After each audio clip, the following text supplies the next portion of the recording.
உருவாய் அருவாய் உளதாய் இளதாய் மறுவாய் மலராய் மணியாய் ஒளியாய் கருவாய் உயிராய் கதியாய் விதியாய் குருவாய் வருவாய் அருள்வாய் குகனே. அஸ்ட்ரோ பக்தி டாக் நேயர்களுக்கு இனிய வணக்கங்கள். வணக்கம் நண்பர்களே. பல கிரகங்களின் பெயர்ச்சிகளை பார்த்து கொண்டிருக்கிற நாம முக்கியமாக சனி மற்றும் குருவின் பெயர்ச்சியை கூர்ந்து பார்ப்போம். ஏன்னாக்க இதுவரெல்லாம் வருடக்கோட்கள். அப்படி 12 வருடத்திற்கு பிறகு தன்னுடைய கடகராசியிலே உச்சம் பெறக்கூடிய தன்மையை கொண்ட இந்த குரு வருகிற 1ஆம் தேதி ஜூன் அன்று 2026 இரவு 1:50 அதாவது 2ஆம் தேதி ஆகிடும். அப்போது உச்சத்திலே கடகராசிக்குள்ளே வருகிறார் அந்த திங்கட்கிழமை முடிந்தவுடன். அப்படி வரும் நாள் காலையில் நமக்கு என்னெல்லாம் பலன் இருக்குன்னு பார்க்க போகிறோம். குருவின் பார்வையிலே 5, 7, 9 என்ற பார்வை பலன்கள் ரொம்ப முக்கியமானது அப்படின்னு சொல்லுவோம். 5 அப்படின்றது அதிர்ஷ்டங்கள், குழந்தை பாக்கியம். 7ங்கிறது கல்யாணம் போன்ற கலத்திர விஷயங்கள், வெற்றி. 9 பூர்வ புண்ணியம், சொத்து விவகாரங்கள். இப்படி அனைத்தும் நமக்கு லௌகீகமாக கிடைக்கக்கூடிய விஷயங்கள் எல்லாத்தையுமே இந்த தனக்காரனான குருவின் பார்வையினால் விரிவுபடுத்தப்படுவதனாலே இது சுப பார்வையாக நம்ம பார்க்க முடியாது. ஏன்னா குருவுமே சுபராக இருக்கிறார். அப்படி இவர் தன்னுடைய பார்வையினால் என்னென்ன அனுகிரகம் தரப்போகிறார்னு பார்க்க போகிறோம். 31/10/2026 சனிக்கிழமை 12:02 பகல். அதில் அதிசாரமாக அவர் சிம்மராசிக்கு வர போகிறார். சிம்மராசிக்கு போயிட்டு அங்கே 12/12/2026 வக்கரமாக மாற போகிறார், ரிவர்ஸில் வர போகிறார். 24/1/2027 அன்று இந்த வக்கரமாகவே திரும்பி 1:32 ஞாயிற்றுக்கிழமை அன்னைக்கு இரவு வக்கர குரு மீண்டும் கடகராசிக்கு வருவார். அப்படி வந்தவர் 14ஆம் தேதி ஏப்ரல் 2027 வரை வக்கரமாகவே இந்த கடகராசியில் இருக்க போகிறார் அப்படின்னு இருக்குது. இப்போது ஒரு குருவின் பெயர்ச்சியே முக்கியம்னா அதிசாரமாக சென்று வருவதும் வக்கரம் பெற்று திரும்பி வருவதும் ரொம்ப முக்கியமாக வருது. அப்போ இன்னும் டீட்டெயிலாக ஒரு ராசிக்கும் என்னென்ன பலன்னு தெளிவாக பார்க்கலாம் வாருங்கள். வணக்கம். செய்யும் தொழிலே தெய்வம், அதிலே திறமைதான் நமக்கு செல்வம் என்று எப்பொழுதுமே மேஷராசிக்கார அன்பரான நீங்கள் தொழிலை பக்தியுடன் செய்யக்கூடியவர்கள். உங்களுக்கு இந்த 12ஆம் இடத்துக்குரிய குரு பகவான் 4ஆம் இடத்திற்கு பெயர்ச்சி ஆகிறார் அப்படின்னு வச்சுக்கலாம். அப்போது 9-18க்குரியவர் 4இல் பெயர்ச்சி அப்படின்னா இவர் எப்படி உங்களுக்கு பலன் தருவார்? அது ஓராண்டு பயணம் இது. அப்போ இடையில 2 மாதம் அதிசாரமாகவும் போய் பூர்வ புண்ணிய ஸ்தானத்துக்கு பார்த்து திருப்பி வருவார். அப்போது பாக்யஸ்தானத்திலே குரு பகவானின் சுகஸ்தானமாக அமர்வது, 8ஆம் இடமான தொழில் ஸ்தானத்தை பார்ப்பது, விரயஸ்தானத்தை பார்ப்பது, இது எல்லாமே உங்களுக்கு மறைவு பார்வையாக இருக்கிறது. இது சிறப்பான பலன். வெளிநாட்டுக்கு செல்வது, வெளிநாட்டு தொடர்புகள், அதன் மூலியமாக வரக்கூடிய வர்த்தகங்கள், இப்படி வேலை நிமித்தமாக நீங்கள் செய்யக்கூடிய கொடுக்கல் வாங்கல்கள் வெளிநாட்டு வர்த்தகங்களிலே நல்ல ஒரு பலனை கொடுக்கக்கூடியதாக அமையும். அப்போ இனி எல்லாம் நல்ல காலமாக ஆச்சு அப்படின்னு எடுத்துக்கலாம். சனி பகவானை குரு பார்க்க போகிறார். எப்படி? உச்ச பார்வையாக பார்க்க போகிறார். அப்போ விரயத்தில் இருக்கக்கூடிய சனியின் தாக்கம் குறையும். அப்போ தொடர்ந்து ஊக்கமான மனநிலையிலே எதையும் வளர்ச்சியுடன் செய்யணும்னு எண்ணம் வரும். தைரியம் நல்லாயிருக்கும். செய்கிற தொழிலை நீங்கள் உங்களை வாழ வைக்கிற தெய்வம் அப்படின்னு எண்ணலாம். இந்த பாக்யாதிபதின்னு அந்த சிம்மத்துக்குள்ளே போவார். அப்போ முழு பலன் உங்களுக்கு கிடைக்க போகுது.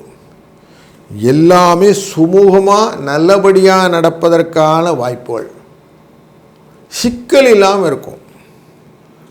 அப்போ இந்த காலம் வளர்ச்சிக்கும் வருமானத்திற்கும் ஒரு நல்ல காலமாக அமையப்போகிறது. நீங்கள் எதெல்லாம் தள்ளி வச்சிங்க அப்புறம் பார்த்துக்கலாம் அப்படின்னு சொல்லி வச்ச காரியங்கள் எல்லாம் இப்போ தாராளமாக எடுத்து செய்யுங்க.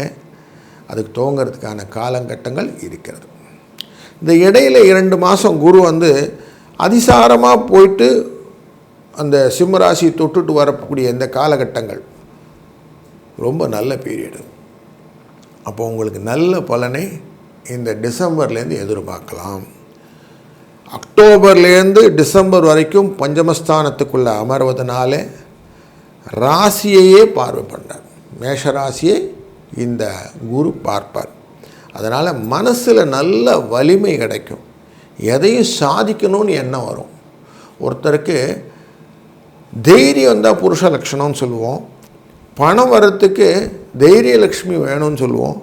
இந்த காலகட்டங்களில் மனது ஒருநிலைப்பட்டு எதையும் சாதிக்கக்கூடிய எண்ணங்கள் வருவதனாலே கடந்த காலத்தில் இருந்த அலைச்சல்கள் எல்லாம் ஜாஸ்தியாகி அதெல்லாம் லாபமாக வருவதற்கும், கருத்து ஒற்றுமையை வலியுறுத்தி நம்ம பேசுகிறது கரெக்ட் தான் அப்படின்னு ஸ்ட்ராங்காக பேசுகிறதுக்கு, பொது விஷயங்களில் நீங்கள் என்ன நினச்சிங்களோ அது அப்படியே நடக்கிற மாதிரி ஒரு சூழ்நிலை ஏற்படுத்துறது, இது எல்லாமே வரும். அப்போ உச்சம் பெற்ற இந்த குருவினாலே உங்களுக்கு விட்டு போன காரியங்கள் எல்லாம் நல்லபடியாக நடக்கும். சுமையாக இருந்த காரியங்கள்லாம் லகுவாகும். தற்செயலாக எல்லாம் நடக்கிற மாதிரி இருக்கும். ஆனால் எல்லாம் ஆட்டோமேட்டிக்காக நடந்துகிட்டே இருக்குது சார் அப்படின்னு சொல்லலாம். இந்த அஷ்டமஸ்தானத்தை குரு பார்க்கறது அப்படின்னு இருக்கு. இந்த விருச்சிக ராசியை பார்க்கறது. அதனால் தடைப்பட்ட காரியங்கள் அது தடை நீங்கி வேகமாக நடக்கிறதுக்கு வாய்ப்பு கொடுக்கும். முதலீடு இல்லாத தொழில் நல்ல லாபத்தை கொடுக்கக்கூடிய சூழ்நிலையும், ரியல் எஸ்டேட், அதில் வரக்கூடிய ட்ராவல் ஏஜென்சிஸ் போன்ற விஷயங்கள், பயணங்கள் கொண்டது, கம்ப்யூட்டர் ரிலேட்டடாக இருக்கக்கூடிய சேவைகள், சர்வீஸ் ரிலேட்டட் மேட்டர்ஸ், இதெல்லாம் நல்ல வருமானத்தை கொடுக்கக்கூடியதாக அமையும். கொஞ்சம் திட்டம் போட்டு அழகாக வேலை பண்ணிங்கன்னா பணபரம் நல்லா இருக்கும். வரவுகள் நன்மையாக இருக்கக்கூடிய சூழ்நிலை உண்டு. பரிகாரமாக வியாழக்கிழமையில் நவகிரகத்தில் இருக்கக்கூடிய பிரகஸ்பதின்ற குருவுக்கு நெய் தீபம் போட்டு அன்றைய நாளிலே கொஞ்சம் இனிப்புகளை பக்தர்களுக்கும் வணங்கி மஞ்சள் பூவை சாத்தி மனசார எல்லாமே நல்லா இருக்கணும்னு வேண்டிக்கிட்டிங்கன்னா உங்கள் வாழ்வும் தொழிலும் மலரும் நலமும் என்றும் நிலைத்திருக்கும். வணக்கம் ரிஷபராசி நண்பர்களே, உங்களை மதிப்பவர்களை நீங்களும் மதிக்கக்கூடிய குணாதிசயம் கொண்டவர்கள். மதித்தால் மதிப்பேன், மிதித்தால் மிதிப்பேன் அப்படிங்கிற குணாதிசயம் உங்கள் ராசிக்கு 8ஆம் இடத்தில் இருக்கக்கூடியவரும் லாபத்துக்குரியவரும் இந்த குரு பகவான். அப்போ உங்கள் ராசியில் இவர் 3ஆம் இடத்துல போய் உட்கார போகிறார். தைரியஸ்தானத்தில் போய் உட்கார்றார். அங்கேருந்து 7ஆம் இடமான உங்களுடைய ராசியின் 7ஆம் இடமான விருச்சிக ராசியை பார்ப்பது, மகர ராசியை 9ஆம் இடத்திலே பார்ப்பது, லாபஸ்தானத்தை பார்ப்பது, இது எல்லாமே உங்களுக்கு பலனை தரப்போகுது. 26/5/2026 இது ஸ்டார்ட் ஆகிடும். முயற்சி ஸ்தானத்தில் குரு வருவது, பார்வையிடுவது மிக சிறப்பு பலனை தரக்கூடியதாக இருக்கிறது. இந்த 7ஆம் இடத்தை குரு பார்க்கிறது. இதனால தான் கலத்திரம் அப்படிங்கிற இடத்த பார்க்கறதுனால திருமணம் ஆகாதவர்களுக்கு திருமணமாகும் அப்படிங்கிற ஒரு விஷயத்தை கொடுக்குறோம். இந்த கவலைகளை முழுமையாக தீர்த்து விடலாம். திருமண கவலைகள் தீர்ந்துவிடும். கூட்டு தொழில் சிறப்பாக இருக்கும். வெளிநாட்டில் பயணங்கள் செய்யக்கூடிய வாய்ப்புகள்லாம் கிடைக்கும். புதிய நண்பர்களின் சேர்க்கை, கணவன் மனைவிக்குள்ளே இருக்கிற உறவு நன்றாக இருக்கும். தொழில் ரீதியாக பயணம், அடிக்கடி வெளியில் போகிற மாதிரி இருக்கும். குரு பார்க்க கோடி புண்ணியம். அதனால் கலத்திரஸ்தானத்தில் குருவின் பார்வை நினைத்த காரியத்தை நினைத்தபடி நடத்தி வைக்கக்கூடியதாக அமையப்போகிறது. தொழிலிலே நல்ல முன்னேற்றம். உங்கள் கருத்துக்களுக்கு மற்றவர்கள் நிச்சயம் செவி சாய்க்கக்கூடிய சூழ்நிலை உண்டு. 20/10/2026 அதுலேருந்து 22/12/2026 குரு பகவான் அதிசாரம் பெற்று சுகஸ்தானத்தில் இருக்கக்கூடிய சூழ்நிலை. மறைவு ஸ்தானங்களெல்லாம் பார்க்கறதுனாலே பல காலம் தேங்கி கிடந்த வேலைகள் நின்று போச்சு சார், ஒரு வேலையும் ஆகலை, வழக்கு நிற்குது, அது நிற்குது, காலங்களே ஒன்றும் ஆகலை, ஆன்சர் ஒன்றுமே வரல சார். இப்போ பாருங்கள், எல்லாம் திரும்பி பார்க்கறதுக்கு யோசிக்க கூட வேணாம், டக்கு டக்கு டக்குன்னு உங்களுக்கு வேலைகள் நடந்துவிடும். இப்போ நினைத்த காரியத்தை நடத்துவதற்கும் நகைகள் எல்லாம் கொண்டு போய் கடனுக்கு கொடுத்து விட்டு அடமானம் வைத்து விட்டு வந்திருப்பவர்களுக்கு நகையை மீட்டு கொள்ளக்கூடிய சூழ்நிலையெல்லாம் கிடைக்கும். அப்போது ஓரளவுக்கு பைசா வந்துடும். நிறைய நண்பர்கள், பிரமுகர்கள் சந்திப்புகள் உங்கள் வாழ்க்கையில் சிறப்பானதாக அமையும். அரசியல், பொது வாழ்க்கை இதிலெல்லாம் நல்ல மதிப்பு கூடும். விட்ட பொறுப்புகள் எல்லாம் மீண்டும் வர ஆரம்பிக்கும். பாக்கியஸ்தானத்தை குரு பார்க்கறதுனால உங்களுக்கு செய்யும் தொழிலே தெய்வம்னு ஆகிடும். ஆனால் நல்ல பொருள் வரவு, நல்ல மதிப்பு, நல்லதொரு கடனில்லா பெருவாழ்வு இதெல்லாம் கிடைக்கும். குற்றமில்லாத சூழ்நிலை நடந்தாலே நன்மையாக அமையும் சொல்லுவோம். அப்போ நல்ல லாபங்களை கொடுக்கக்கூடிய சூழ்நிலையை இந்த குரு பகவான் கொடுக்கிறார். அது யோகாதிபதியான சனி பகவான் குரு பார்வை பெறுவதனாலே நல்ல சூழ்நிலை, அதுவும் ஒரு வருஷம் தொடர்ந்து சனியை பார்க்கக்கூடிய சூழ்நிலை, சேமிப்பிலே ஆர்வம் அதிகரித்தும் சேமிப்பும் ஜாஸ்தியாகும். கடவுள் மேலே நல்ல நம்பிக்கை வரும். எந்த காரியமாக இருந்தாலும் சுவாமி அனுகிரகத்தில் எல்லாம் நடக்குதுன்னு சொல்வீங்க. அது மட்டும் இல்லை, இந்த பயிற்சியினால் வக்கரகதியிலையும் நல்ல பலன்கள் உண்டு. அந்த வக்கரகதியில் உங்கள் எண்ணம் போல் நீங்கள் நினைக்கிற காரியங்கள்லாம் நடக்கும். கொடுத்த இடத்துல பணம் சிக்கிக்கிடுச்சுதான்னு சொல்கிறவங்களுக்கு பணம் திரும்பி வந்து சேரும். எதிரியாக இருந்தவர்கள் ஒதுங்கி கொள்வார்கள். ஆசிரியர் பணிகள் எல்லாம் செய்பவர்கள் இருக்கிறாங்க, டீச்சர், அவங்களுக்கு கல்லூரிகள் வேலை பார்ப்பவர்களுக்கெல்லாம் நல்ல பதவி உயர்வு கிடைப்பது, சம்பள உயர்வு கிடைப்பது போன்றவைகளும், புத்திரர்கள்,